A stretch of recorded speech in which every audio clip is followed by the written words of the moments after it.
विगत दिनों हमने आपको बताया था एक ऐसी सूचना जो उत्तर प्रदेश पुलिस और परिवहन पुलिस के द्वारा जो है उत्तर प्रदेश के संदर्भ में यातायात पुलिस आरटीओ की तरफ से जारी थी। उसमें हमने बताया था कि आपके 4 साल से अधिक उम्र के बच्चे अगर आपके साथ मोटरसाइकिल पर यात्रा कर रहे हैं तो पुलिस उन्हें पकड़ेगी, चालान भी बनेगा, 1000 रुपये जुर्माना आप लोगों को देना पड़ेगा। तो इस बात को बहुत सारे हास्यास्पद तरीकों से भी लिया गया होगा और ये चूंकि सत्य था, ये एक आधार बनाया गया है कि भैया 4 साल से ऊपर उम्र के बच्चे आपके वो बड़े बच्चों में गिनती आ जाएगी, तो मोटरसाइकिल पर 3 लोग सवारी नहीं कर सकते, तो आप पत्नी के साथ 4 साल से कम उम्र के बच्चों को ही रखिएगा, बड़े होंगे तो उनको पैदल भेज दीजिएगा या फिर किसी दूसरी सवारी से भेजिएगा। इसकी जानकारी हमको लगता है धर्मेंद्र यादव नाम के एक समाजसेवी को भी लग गई। उसने इसका विरोध जताने के लिए एक बड़ा भारी हथकंडा अपना लिया। उसने विरोध इस स्तर पे जता दिया कि देख रहे हैं अब ये उसको ही भारी न पड़ जाए। उसने क्या किया अब आप लोग जानकर हैरान होंगे। इटावा जेल में बंद औरैया का जो एक हिस्ट्री सीटर है, बहुत बड़ा नेता भी नहीं है लेकिन बहुत बड़ा बदमाश जरूर है। जी हाँ, औरैया का वह एक धर्मेंद्र यादव समाजवादी पार्टी का नेता है और जिला पंचायत सदस्य है वर्तमान में, पहले प्रधान था। प्रधानी के दौरान ही उसने तमाम अपने गुंडई का प्रमाण पत्र दे दिया था और वह इटावा जेल में बंद था। इटावा जेल से उसकी शुक्रवार को जमानत जब होनी थी तो विलंब होने के नाते उसने मना कर दिया, कहा कि आज हम नहीं जाएंगे, हमारी जान को खतरा है, बाहर निकलना ठीक नहीं है।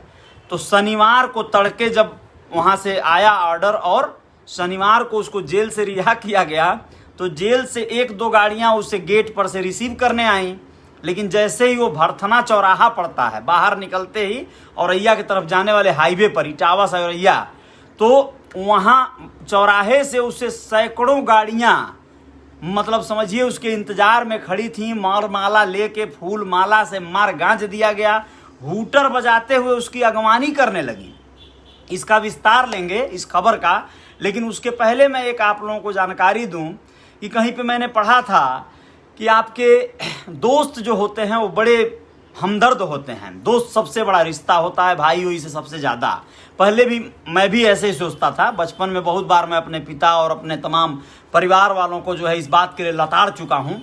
मैं तो कई बार ऐसा कहता था कि भाई हमारे दोस्तों के बीच में आप लोग ना आएँ, हमारे इतने दोस्त हैं कि अगर हम एक दिन उनके यहाँ रहेंगे तो हमारी ज़िंदगी कट जाएगी। चूँकि वो चुतियापे थे, वो टोटली कंप्लीट चुतियापे ऐसा नहीं है, सारे दोस्त अपने अपने काम में मशगूल हो गए, समय के साथ सब जो है बिछड़ गए और सब अपने अपने परेशानियों में परेशान हैं, खुशियों में खुश हैं। वो चाहे जैसे भी हैं, जहाँ भी हैं, वो छोड़िए, हम अपने में व्यस्त हैं। तो यही बात हम उनके तरफ से भी हमारे ऊपर लागू होती है, हम भी उनका खोज खबर नहीं ले पाते हैं। तो दोस्त और परिजन अलग अलग होते हैं। परिजन ही होते हैं, उनसे जन्मों का नाता होता है, वही गाहे बगाहे वो ज़्यादा जल्दी आपके पास आते हैं। तो ये चीज़ें होती थी। लेकिन दोस्त वो मैं ये पढ़ा था कि ये बड़े करीबी होते हैं, लेकिन सही भैया बताएं तो ये साले बहुत बड़ा वाट लगाने का काम भी करते हैं। धर्मेंद्र यादव के साथ अब ऐसा ही होने वाला है। उसके जितने सैकड़ों गाड़ियां लेके उसके दोस्त उसको रिसीव करने आए थे, दोबारा जेल में देखिएगा ठुसवा के रहेंगे सब। साबुद्दीन याद है, बिहार के वो बड़े भारी, अब क्या कहें उनको, पूर्व सांसद कहें कि बड़े भारी गुंडा कहें, अब तो दुनिया में नहीं है, अल्लाह उनको अपने पास बुला लिए हैं।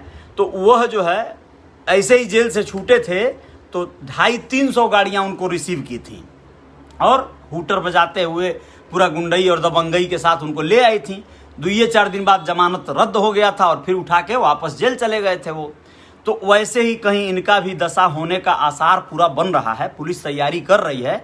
वैसे पुलिस उस समय खबर तो मिली गई होगी कि भाई फला रोड से, फला हाईवे से सैकड़ों गाड़ियां गुजर रही हैं और हूटर बजाते हुए, माला जयकारा नारा लगाते हुए, तो उस समय तत्काल नहीं कुछ कर पाती है पुलिस, लेकिन अपनी व्यवस्था बना रही होगी सरकार, अब उसमें एक्शन लेगी।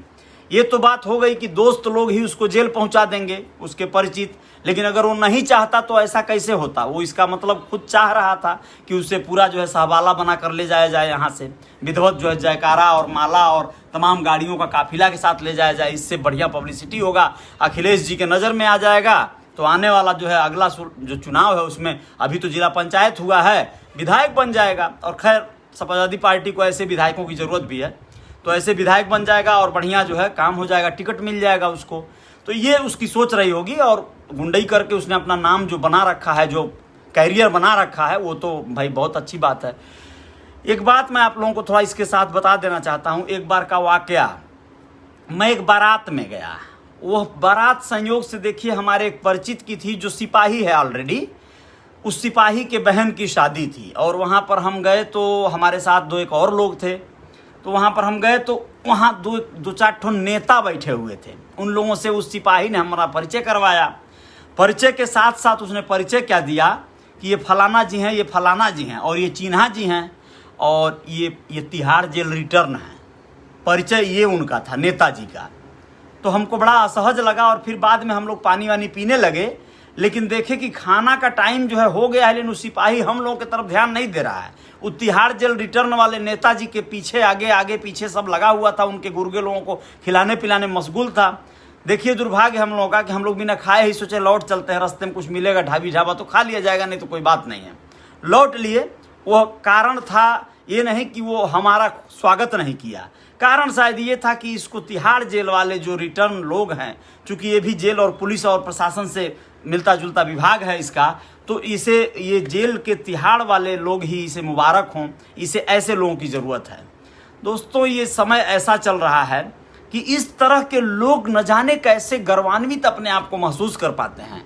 देश में जहां महामारी और आपदाओं का दौर चल रहा है, एक व्यक्ति जो हिस्ट्री सीट जिस पे लगी हुई है, जो जिला बदर है, वो जेल से निकलने के लिए अपने स्वागत का जुलूस निकालता है। सोचिए कितना बड़ा दुर्भाग्य है। और ये उत्तर प्रदेश बिहार इन चीज़ों से अभी उबर नहीं पाएगा। राजनीति करना समझ में आता है, राजनीति वहीं से पैदा होती है। भूखमरी और लाचारी और बेबसी जहां चरम पर है, वो सबसे दो बड़े प्रदेश हैं भारत में, उत्तर प्रदेश और बिहार। लेकिन यहाँ के नेताओं को कभी शर्म नहीं आएगी, कभी लाज नहीं लगेगी कि इस तरह के गाड़ियों का काफिला और प्रदर्शन की जगह पर जनसेवा का कार्य करके साबित किया जाए कि हम समाज के असल हिमायती हैं। और इस समाज को खैर जो चाहिए वही मिल रहा है। इस समाज को ऐसे नेताओं की ज़रूरत भी है। हम और आप कभी नहीं चाहते कि हमें जो है समाज सेवी लोग चाहिए, हमें परिवर्तन करने वाले लोग चाहिए। हमें सिर्फ इतना चाहिए होता है कि हमें हमारी सुरक्षा दे दे कोई ऐसा गुंडा चाहिए, ऐसा कोई बदमाश चाहिए जो पुलिस से हमें दो थप्पड़ मार के छुड़ा कर लेकर चला आए, जो पुलिस से टकराए। हम लोग सोचिए गौरवान्वित होते हैं किसी के बारे में बताने में कि दौड़ा कर उसने गोली मारा, ऐसा लोग कहते हुए सुने जाते हैं। एक बार भी उनके मन में ये बात नहीं आती कि जिसे गोली मारा गया होगा दौड़ाकर, वो किन हालातों में रहा होगा, कैसे दौड़ा होगा, कैसे भागा होगा, उसके पीछे कौन लोग रह गए होंगे, परिजन, तमाम बातें। दोस्तों खैर जो भी हुआ, औरैया या इटावा हिल गया शनिवार के दिन और लोगों ने जो देखा उस पर हाय तौबा होती है ही। 90 सेकेंड का वीडियो सोशल मीडिया पे बहुत वायरल है। आप धर्मेंद्र यादव जैसे ही डालेंगे आप लोगों को यूट्यूब पे तमाम चैनलों पर ये मिल जाएगा। मैं बहुत शर्मिंदा हूँ ये कहते हुए कि ऐसे लोगों की खबर सुनानी पड़ रही है। कारण सिर्फ ये है, समाज में कुछ बदलाव लाना है तो ऐसे लोगों की खबरों को सुनाकर समाज के लोगों को जागरूक करना होगा, चाहे वो किसी भी पार्टी का हो। इस बात से कोई सरोकार नहीं। दुर्भाग्य है कि वो समाजवादी पार्टी में वर्तमान में है तो बार बार समाजवादी पार्टी और अखिलेश यादव का नाम लेना पड़ रहा है। अखिलेश यादव के फेसबुक फ्रेंड लिस्ट में भी वो है, चूँकि वो वहीं आप लोगों को अच्छी तरह पता होगा सैफई मुलायम सिंह जी का वही परिक्षेत्र, जैसे योगी जी का गोरखपुर, तो वैसे ही सैफई मुलायम सिंह जी का और सैफई क्षेत्र का ही ये रहने वाला है। इसके सारे कारनामे सैफई औरैया और इटावा में काबिज हैं। तो ये जो है सिलसिले चलते रहते हैं, बहुत दुर्भाग्यपूर्ण है। अब देखते हैं इस पर क्या बयानबाजियां आती हैं राजनेताओं की और योगी आदित्यनाथ जी क्या एक्शन लेते हैं। कहीं ये बात आई गई और पुलिस के फाइलों की बस एक इबारत बन के रह जाती है या इस पर कोई एक नई दास्तान लिखी जाती है। अब 2-4 दिन में अगर उसे उठाकर वापस जेल भेज दिया जाए तो इसमें कोई गुरेज, कोई परेशानी नहीं होनी चाहिए। ऐसे लोगों को जेल में रहने में ही ज़्यादा आनंद है ताकि वो दोबारा फिर से विजय जुलूस अपना निकाल सके अपनी जमानत पर। जय जयकार जारी रहेगी। रियल रिपोर्टर न्यूज़ पर आप लोग बने रहिएगा। पेज पर हैं तो फॉलो कर लीजिएगा और अगर मेरे यूट्यूब चैनल पर हैं तो सब्सक्राइब कर लीजिएगा। जय हिंद, जय भारत।